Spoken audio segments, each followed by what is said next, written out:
आज हम विज्ञान भारती कक्षा 6 अभ्यास कार पुस्तिका में इकाई 23 इंटेलिजेंस के प्रश्नों को हल करेंगे। प्रश्न संख्या 1 है, निम्नलिखित विकल्पों में से सही विकल्प पर सही का निशान लगाइए। मानव बुद्धिमत्ता है, मशीनों की बुद्धिमत्ता यह नहीं हो सकता है। मनुष्य की सोचने और समझने की क्षमता, यह है मानव बुद्धिमत्ता, मनुष्य के सोचने और समझने की क्षमता। कंप्यूटर द्वारा निर्णय लेने की क्षमता, ये मशीन हो गया, ये भी मानव बुद्धिमत्ता नहीं है। इनमें से कोई नहीं, तो हमारी जो ब ऑप्शन है ये सही हो जाएगा। नेक्स्ट है, आर्टिफिशियल और ह्यूमन इंटेलिजेंस में समानता है। समय के साथ सीखना, बिल्कुल आर्टिफिशियल इंटेलिजेंस एआई या ह्यूमन इंटेलिजेंस एचआई दोनों ही समय के साथ सीखते हैं और सुधार करते हैं। बिना थके कार्य करना, आर्टिफिशियल इंटेलिजेंस कर सकती है, लेकिन ह्यूमन इंटेलिजेंस थक जाती है ज्यादा समय तक कार्य करने पर। संवेदनशीलता ह्यूमन इंटेलिजेंस में होती है, कोई नहीं, तो यहां पे समय के साथ सीखना हो जाए, ये दोनों में समानता होती है। नेक्स्ट है, ऐसी मशीन जो विभिन्न प्रकार के डेटा का विश्लेषण करके स्वयं निर्णय ले सकती है। तो डेटा का विश्लेषण करके स्वयं निर्णय ले सकती है, इसमें चैट जीपीटी हो जाएगा, एलेक्सा भी हो जाएगा, सीरी भी हो जाएगा। ये तीनों ही डेटा का विश्लेषण करके स्वयं निर्णय ले सकती हैं, लेकिन इन्हें जिस प्रोग्राम के लिए प्रोग्रामित किया जाता है ये उसी तक सीमित होती हैं।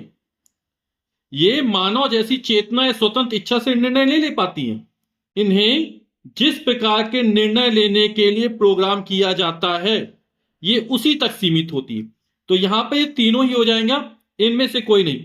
तो यहां पे विकल्प होना चाहिए उपर्युक्त सभी, ठीक है ना। नेक्स्ट है, आर्टिफिशियल और ह्यूमन इंटेलिजेंस में अंतर है। समय के साथ सीखना, ये समानता हो जाएगी। निर्णय लेना, ये भी समानता हो जाएगी। समस्याओं को हल करना, दोनों ही करते हैं समस्याओं को, तो ये भी समानता हो जाएगी। बिना थके कार्य करना, ये असमानता है ना। ह्यूमन इंटेलिजेंस ज्यादा देर तक समय तक काम करने पर थक जाती है, तो यहां पर यह विकल्प सही हो जाएगा। प्रश्न संख्या 2 है, रिक्त स्थानों की पूर्ति कीजिए। का नंबर है, वह प्राथमिक आंकड़े हैं जिनका प्रयोग किसी निश्चित सूचना को प्राप्त करना है। तो यहां पे क्या हो जाएगा, डेटा की प्रोग्राम। सोचिए, आपने बिल्कुल सही सोचा, यहां पे क्या आ जाएगा, डेटा। तो यहां बात है डेटा किसी निश्चित परिणाम की प्राप्ति के लिए किए गए कार्यों के क्रम को कहते हैं। तो क्या कहते हैं, एल्गोरिथम की डेटा। समझ गए आप लोग, है ना।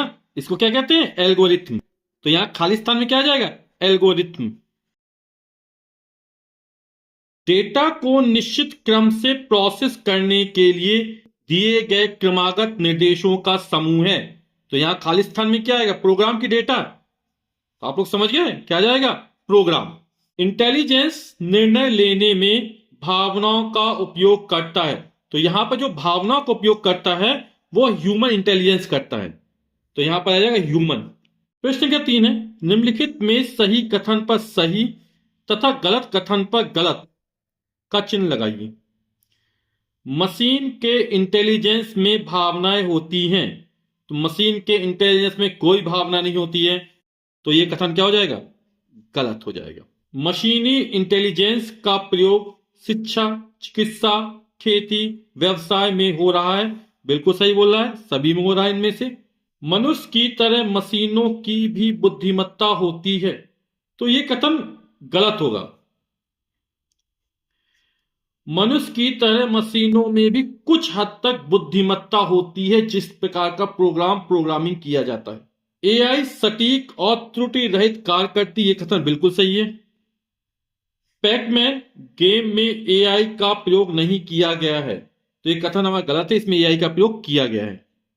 प्रश्न के 4 है, निम्नलिखित प्रश्नों के संक्षिप्त उत्तर दीजिए। का नंबर है, एल्गोरिथम से क्या अभिप्राय है। तो इसका उत्तर हो जाएगा, किसी निश्चित परिणाम को प्राप्त करने के लिए किए जाने वाले कार्यों के क्रम को एल्गोरिथम कहते हैं। अगला है, AI artificial intelligence human intelligence में दो अंतर लिखिए। तो ये एक तरफ एआई ले लिया, दूसरी तरफ एचआई ले लिया। तो एआई में लिखते हैं कोई व्यक्तिगत भावनाएं नहीं होती है। आर्टिफिशियल इंटेलिजेंस में कोई भी व्यक्तिगत भावनाएं नहीं होती है, जबकि ह्यूमन इंटेलिजेंस में निर्णय लेने में भावनाओं का उपयोग करता है। एआई में यह सटीक और त्रुटि रहित कार्य करती है। एचआई मानवीय त्रुटि की संभावना रहती है। फिर ग नंबर है एआई एवं एचआई में दो समानता बताइए। तो पहली समानता है दोनों समय के साथ सीख सकते हैं और सुधार कर सकते हैं। दूसरी समानता है दोनों अपने आसपास से जानकारी एकत्रित कर प्रोसेस और व्याख्या कर सकते हैं। अगला प्रश्न है डेटा किसे कहते हैं। वह प्राथमिक आंकड़े जिनका प्रयोग करके किसी निश्चित सूचना को प्राप्त करते हैं डेटा कहलाता है। अगला प्रश्न है शिक्षा के क्षेत्र में आर्टिफिशियल इंटेलिजेंस का उपयोग किस प्रकार कर सकते हैं। तो शिक्षा के क्षेत्र में आर्टिफिशियल इंटेलिजेंस का उपयोग रोबोट शिक्षक के रूप में कर सकते हैं, व्यक्तिगत शिक्षा में कर सकते हैं, ट्यूशन के रूप में कर सकते हैं, आभासी वास्तविकता में कर सकते हैं, खेल खेल में सीखने में कर सकते हैं, चैटबॉट से कर सकते हैं, मूल्यांकन और प्रतिक्रिया में कर सकते हैं, और साथ ही विशेष आवश्यकता वाले छात्रों की सहायता में भी कर सकते हैं। इस इकाई का अंतिम प्रश्न है निम्नलिखित प्रश्नों में रिक्त स्थान की पूर्ति कीजिए। यहां पे खाली स्थान भरना है ना। 10 है, फिर 8 आया, फिर 11 आया, फिर 9 आया, फिर 12 आया, फिर 10 आया। तो आप देखेंगे 10 के बाद 11, 11 के बाद 12, एक छोड़ के, तो 12 के बाद क्या आएगा 13 आना चाहिए। और यहां पे क्रम क्या चल रहा, 8 के बाद 9, 9 के बाद 10 आया, और 10 के बाद क्या आएगा 11, यानी 13 के बाद 11 आना चाहिए। ये क्रम इस प्रकार चढ़ा है, एक छोड़कर, एक संख्या छोड़कर अगली संख्या में एक जोड़ रहा है। ठीक, जैसे बर्फ है तो जब पिघलती है तो द्रव बन जाता है। पिघलना द्रव, जमना क्या हो जाएगा, ठोस हो जाएगा। जैसे बर्फ है जब पिघलती है तो द्रव बन जाता है, और जब द्रव जमता है तो ठोस बन जाता है। तो यहां पे आ जाएगा ठोस। AMB, फिर BND, COF, DPH। तो पहले A आया, A के बाद B आया, B के बाद C आया, C के बाद D आया। पहले अच्छा देख रहा हूं, तो D के बाद क्या आएगा, E आएगा। यहां पर M आया, M के बाद क्या है, N आया बीच में, N के बाद O आया बीच में, O के बाद P आया, तो P के बाद क्या आएगा, Q, तो Q बीच में हो गया। और लास्ट में B है, फिर D आया, तो BCD, एक छोड़ के आया D, D के बाद E छोड़ के F आया, F के बाद G छोड़ के H आया, H के बाद I छोड़ के J आएगा, तो EQJ हो जाएगा। 2, 5, 8, 11, 14, 2 में 3 जोड़ो तो 5, 5 में 3 जोड़ो तो 8, 8 में 3 जोड़ो तो 11, 11 में 3 जोड़ो तो 14, तो 14 में 3 जोड़ो तो 14 और 3 जोड़ो कितना है, 14 3 17। वीडियो देखने के लिए आप सभी का बहुत बहुत धन्यवाद। Thank you so much.